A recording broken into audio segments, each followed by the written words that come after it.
Okay, so I have one more example for you guys. This problem includes tension. It includes, do we overcome static friction? Do we use kinetic friction? Sum of forces in both directions. It puts it all together. So here is our diagram. It says two children sitting on a sled at rest. So the sled's starting at rest. In the snow, ask you to pull them. You oblige by pulling on the sled's rope, which makes an angle of 40 degrees with a horizontal. The children have a combined mass of 45 kilograms, and the sled has a mass of 5 kilograms. The coefficients of static and kinetic friction are given. The sled is initially at rest. That is important. Find both the magnitude of the frictional force exerted by the snow on the sled and the acceleration of the children and sled if the tension in the rope is. And then it gives us two different situations. So we're going to create some different things that are going on. The cool news is when we do our free body diagrams, we don't actually put quantities in. So the only thing that is changing is that tension. So we can draw a free body diagram and it's going to be consistent for both parts A and parts B. So the diagram on the right-hand side of the screen actually did most of the work for us. We have force of gravity, which is going to be equal to 50g.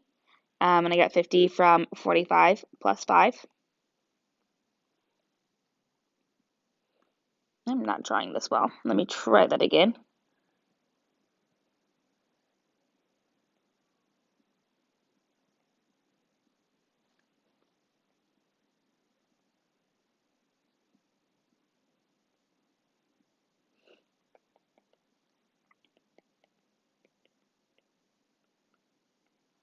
So those are not exactly the same quantity, but I wanted to make sure that they were in the same direction. The other force that I have then is tension. For our sake, I'm going to go ahead and put in those components. It's not on an incline, so I'm just going to do normal x and y. And so I can say Tx equals T cosine of theta, and Ty equals T sine of theta. Because the T that is given, or the numbers that are given, are the actual T itself. So I'm going to go ahead and break those up immediately for me. The last thing that we have here then is the force of friction. So when I determine my positives and negatives for this problem, I'm going to do up in the positive direction. And because I want the motion to be to the right, I'm going to make the motion, or sorry, I'm going to make the right-hand side positive. So from those, I can go ahead and do my two sum of forces equations. I'm going to choose new colors here so that we know that we're doing two different things. Let's start with our sum of force in the y. The sum of the force in the y has actually two components in the positive direction. It has Ty and force normal. So I say force normal plus T sine of theta minus the force of gravity is equal, and here it's equal to 0, because once we start moving, if we start moving, the kids are only going to move horizontally. They're not going to move up and down. So we're going to make this equal to 0. That means I can go ahead and make the statement that force normal plus T sine theta is equal to mg. So this is another way of showing that force of normal is not just mg. In fact, we could even move that T sine theta over if we wanted to. We can move both of these over, telling us that force normal is equal to mg minus T sine theta. We know that if we're dealing with friction, we're going to need that force normal eventually. I can do my sum of forces in the x direction. I do have two forces here again. So I have T cosine theta minus my force of friction equals, and here I'm going to go ahead and put MA because we don't actually know if it's moving yet or not. And so maybe that is 0, maybe it's not. That will come to light as we move through the problems. Also notice here, I'm just putting force of friction. I have not designated this as static or kinetic because once again, I don't know if we're moving. So now that I've done my free body diagram and I have some sum of force equations, I'm ready to start solving. So for part A, it tells me that T equals 100 newtons.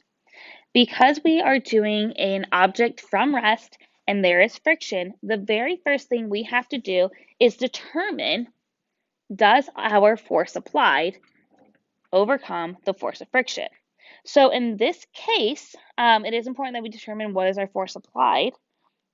That would be our t cosine theta, because that is in the same direction as our force of friction. So when we're trying to figure out, does it overcome it, we're trying to say, is t cosine of theta larger than the force of friction? So I can actually really quickly find t cosine theta.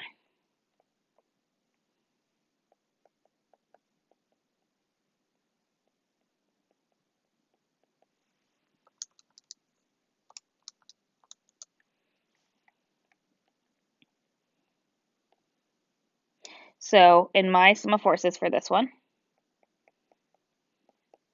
I'm going to say 76 newtons minus, I don't know my force of friction yet, is equal to, and I don't know what that is yet either. So my force applied is 76 newtons. I need to know whether or not it overcomes that static friction. So static friction, that max static friction is mu s force normal. In order to find that, I need my force normal. So I'm going to plug in my information there. We know force normal is equal to mg, so that's 50 times g minus 100 sine of 40.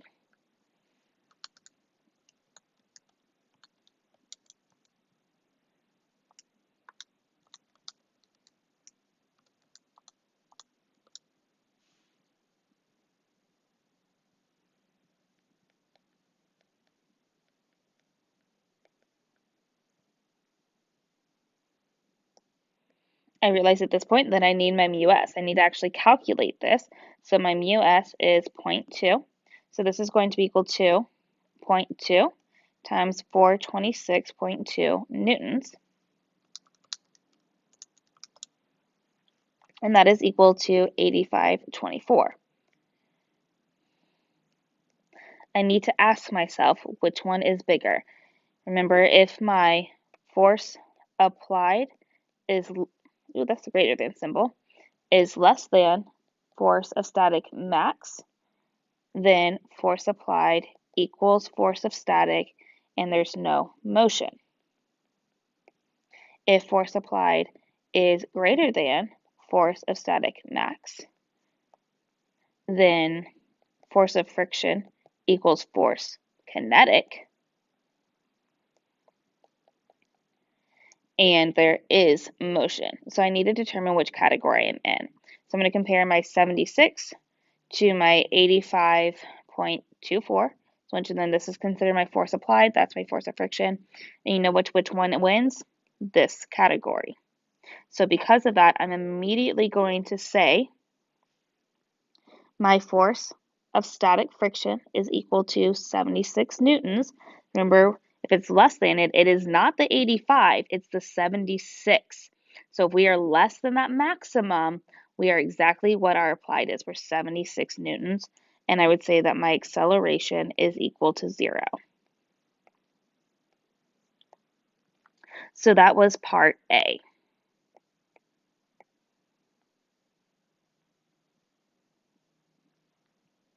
Part B then goes ahead and says, okay, but now what about if I apply 140 newtons? I'm pulling at 140, or technically you're pulling these kids.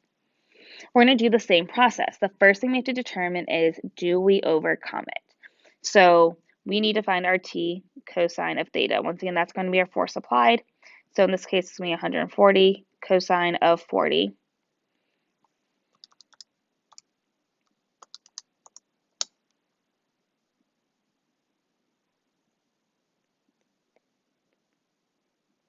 And that equals 105.25 newtons. Now, some of you guys are going to say, yeah, that's it. That's all we have to do.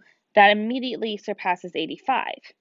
But remember that our force normal, when we found it, actually took into consideration tension. You have to go back each time. Our force normal no longer equals 426. It equals something different.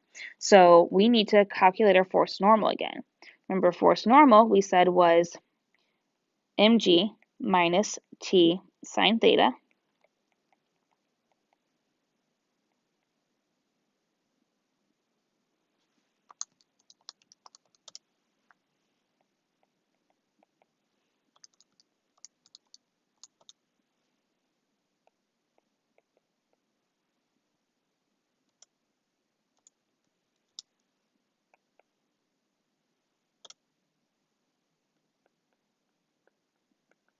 So this is my force normal. That means that my force of static max in this case, that's what I'm looking for, is going to be 0.2 times 400.51.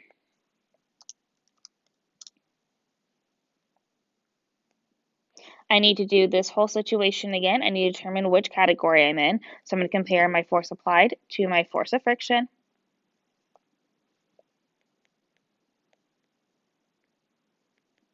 And I find out that my force applied is actually bigger. So this time I am in this category. Does that mean I'm done? No, that means the problem has just begun. Because I'm in that category, that means in my sum of forces equation, when I have T cosine theta minus force of friction equals ma, I now actually have an acceleration, and my force of friction is actually force of kinetic. So because my force applied was larger than my force of friction, I forgot my newtons there, my maximum static, that means I can now move into the world of kinetic. I'm running out of space, so let's see if I can finish this problem here. So I'm going to say, I know that this is 107 newtons minus, well, for my force of kinetic, it is going to be mu k times force normal. So it is going to be 0.15, I got that from the problem above, times 400.5,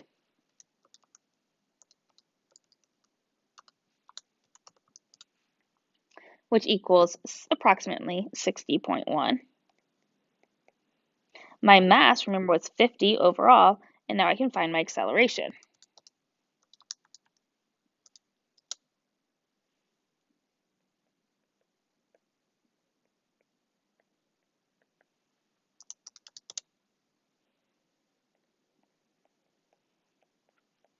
So these kids aren't moving really quickly, but that is their acceleration.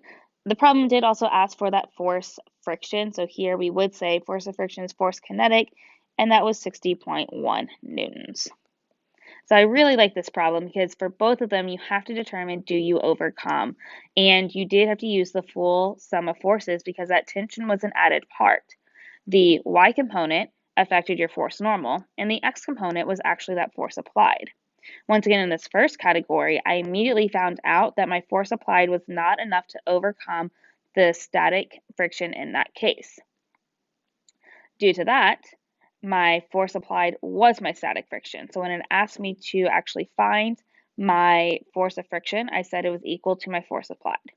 I also said there's no motion, so I know acceleration. In part B, my applied force is now larger than that force of static max, which means I am in motion. Because I am in motion, I was able to find an acceleration because I moved over to kinetic and my force of friction was kinetic. So I think this is a really great example that goes into most of what we will see when dealing with friction.